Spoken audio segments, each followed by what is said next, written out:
आज सीएम योगी गाजियाबाद के घंटाघर रामलीला मैदान पहुंचे, जहां हजारों लोगों ने उनका स्वागत किया। इस दौरान मुख्यमंत्री ने छात्रों को टैबलेट और मोबाइल फोन वितरित किया। वहीं मुख्यमंत्री मौजूद लोगों को संबोधित करते हुए कहा कि पूरे उत्तर प्रदेश में हम 2 करोड़ युवाओं को स्मार्टफोन और टैबलेट देने जा रहे हैं। ये तकनीकी रूप से सक्षम होंगे तो रोजगार के अवसर पैदा होंगे। जो देश के विकास में बैरियर माना जाता था, वह आज देश की अर्थव्यवस्था में अग्रणी है। युवाओं के लिए उनके सपनों को उड़ान देने के लिए अवसर दिया जा रहा है।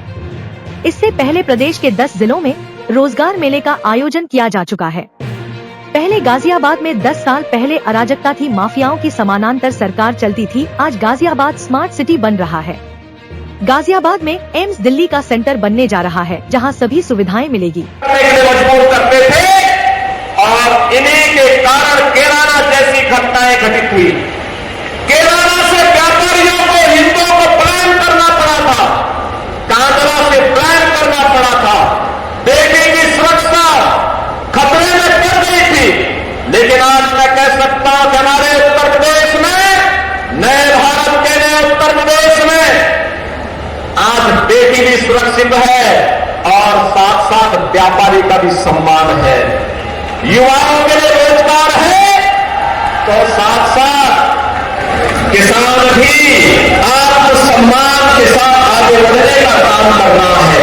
और हमने तो पहले कहा है, अगर किसी ने युवाओं के भविष्य के साथ खिलवाड़ किया तो उसके भविष्य के साथ सरकार भी खिलवाड़ करने का काम करेगी।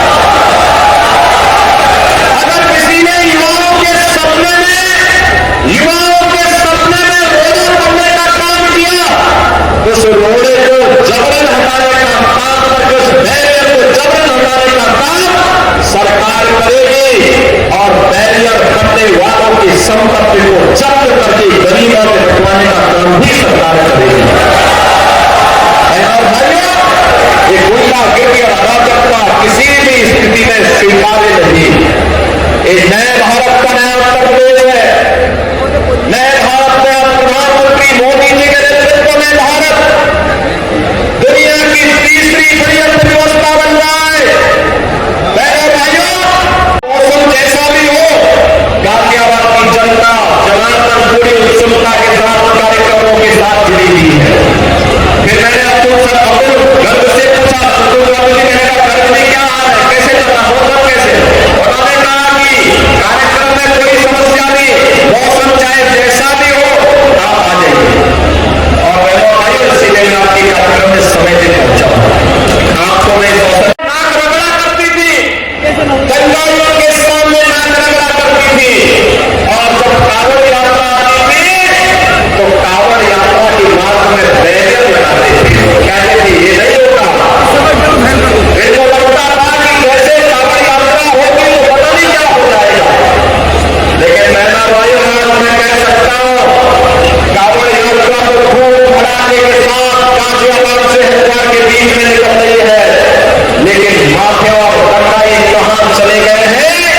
आज उनके आका परेशान हो गए हैं, क्योंकि माफिया और दंगाई उनकी कमाई का जरिया, और कमाई पर जब भी आप किसी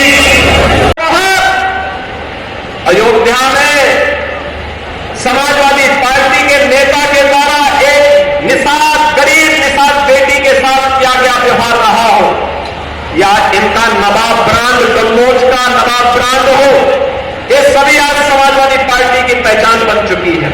लेकिन मैं आपको आश्वस्त करने के लिए आया हूं, ये डबल इंजन की सरकार समाजवादी पार्टी के इस मॉडल को पूरी तरह ध्वस्त करने का काम करेगी।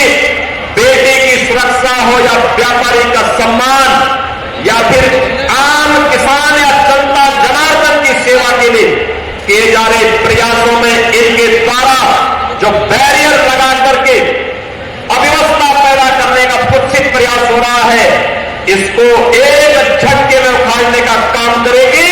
और ये डबल इंजन की सरकार आप उसी मजबूती के साथ काम कर रही है।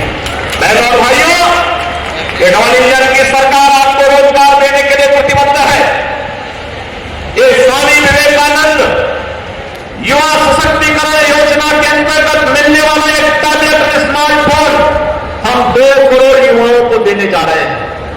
ये 2 करोड़ युवा तकनीकी रूप से सक्षम होंगे तो भारत की जीडीपी में योगदान देंगे। ये 2 करोड़ युवा तकनीकी रूप से सक्षम होंगे तो इन्हें नए रोजगार की संभावनाएं आगे बढ़ेंगे। ये 2 करोड़ युवा अगर नौकरी और रोजगार के साथ जुड़ते हैं तो उत्तर प्रदेश भी भारत के विकास में ग्रोथ इंजन की भूमिका के साथ आगे बढ़ता हुआ दिखाई देता है। और यही कारण है पिछले 7-7.5 वर्ष में जो काम भारतीय जनता पार्टी की डबल इंजन की सरकार ने किया है, आज उसका परिणाम है जो उत्तर प्रदेश कभी देश के विकास में बैरियर माना जाता था समाजवादी पार्टी और बहुजन समाज पार्टी की सरकार के समय, आज वही उत्तर प्रदेश देश की अग्रणी अर्थव्यवस्था में से एक है। समाजवादी पार्टी की सरकार के समय 7वीं अर्थव्यवस्था के रूप में उत्तर प्रदेश था, आज उत्तर प्रदेश नंबर 2 की अर्थव्यवस्था बन चुका है।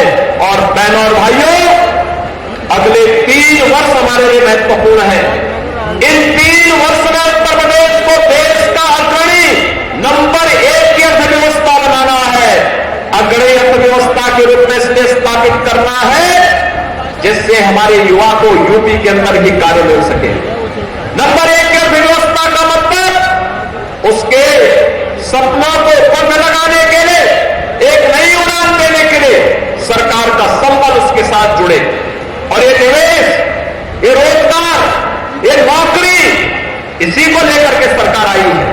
आज उन्हें उत्तर प्रदेश के अंदर कार्य मिला, उसने अपनी प्रतिभा और अपनी ऊर्जा का लाभ उत्तर प्रदेश को दिया। पर कैपिटल इनकम दुगने से भी हुई, उत्तर प्रदेश की जीडीपी दुगने से भी हुई। एक नई गुणात्मक परिवर्तन आज उत्तर प्रदेश के अंदर देखने को मिला है। और आज जिन नौजवानों को नौकरी के लिए, रोजगार के लिए नियुक्ति पत्र प्राप्त हो रहा है, इन सभी 15,000 युवाओं को, जिन युवाओं को टैबलेट स्मार्टफोन मिल रहा है, सभी युवाओं को जिन्हें ऋण मिल रहा है नया उद्यम बनाने के लिए, उन सभी उद्यमियों को, और गाजियाबाद की जनता जनार्दन को जिन्हें 757 करोड़ रुपए की इन परियोजनाओं की सौगात रैपिड रेल करने के लिए मजबूर करते थे। और इन्हीं के कारण केराला जैसी घटनाएं घटित हुई। केराला से व्यापारियों को, हिंदुओं को पलायन करना पड़ा था, कांगड़ा से पलायन करना पड़ा था। बेटी की सुरक्षा खतरे में पड़ गई थी।